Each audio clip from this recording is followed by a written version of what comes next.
म्हणणं आहे? धक्का कावर दिला? धक्का कावर दिला? आम्ही काय केलं तुम्हाला? मीडिया आहे आणि सांगू का महाराष्ट्रात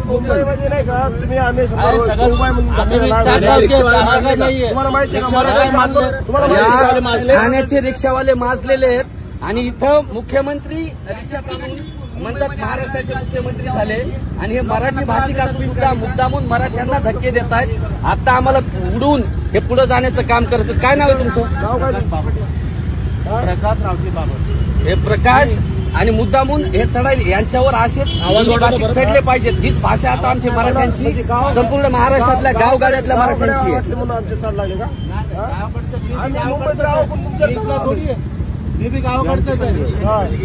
काय त्रास झाला? 2 दिवस सहन व्हाय ना का आम्ही तुम्हाला मुंबईत? 2 दिवस नाही का तुम्हाला? या तुम्ही महाराष्ट्रात या, बाकी महाराष्ट्र जिल्ह्यात फिरा. काय म्हणणं आहे तुमचं? या बाहेर उठवा त्याला, घाला घाला गाडी घाला. मग हे आधी कळत नव्हतं का? हे आधी कळत नव्हतं का तुम्हाला?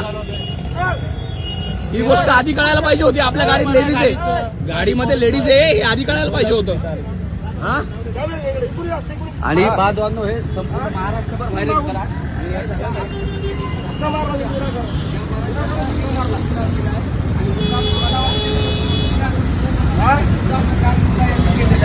आणि नाही आम्हाला मुद्दामून असं वाटतं की आता जे तुमच्यासारख्या लोकांवर मराठा भाषिक हे करतायत म्हणजे मराठा भाषिक कोण आणलं होतं नाही असं व्हायला पाहिजे.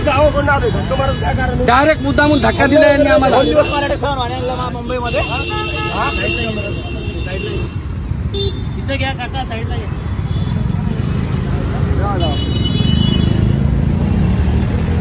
म्हणून सोडलंय असेल तुम्हाला कुठं राहू राहिले, कुठं खवरायला तुमचा त्रास आहे. अरे लाज वाटू तुम्ही बाहेरचे येऊन मोकळी चालला तुमच्या तुम्हाला तुमचे सर आहे ना.